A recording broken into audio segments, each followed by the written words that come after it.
Monet, The Triumph of Impressionism by Daniel Winderstein.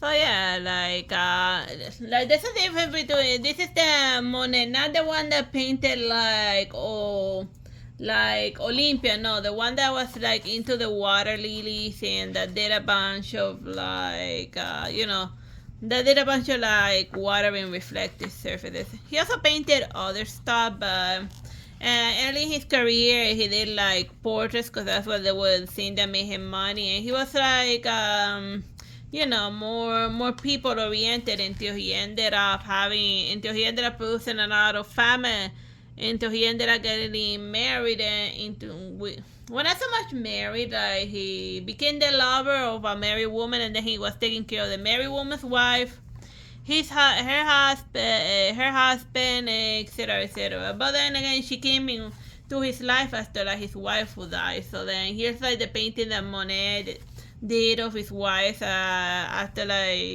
she died and stuff. Just capturing like what was left to her. The artists do crazy stuff when they're like in the middle of a depression, and every person has their own coping mechanism for like the loss of loved ones. So yeah, he was happily married until like the wife died, cause of a weird cold that escalated into a cussing boss battle. But yeah, if you're interested in learning about Monet, then this is a book to check out, and it has a ridiculous amount of painting of his artwork because Monet was ridiculously prolific. And over here we had the infamous water lilies that he's known for.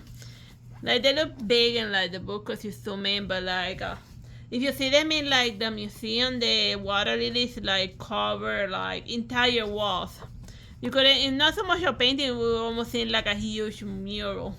They could be like their own types or their own, just displaying them by themselves.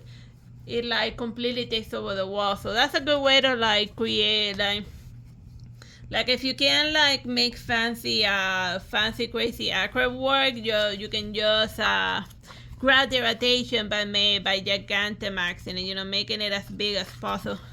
So yeah, here's the water lilies photographs as how they were displayed back in the day. I hope this review of this book you find it amusing. 5 out of 5. Bye bye and God bless.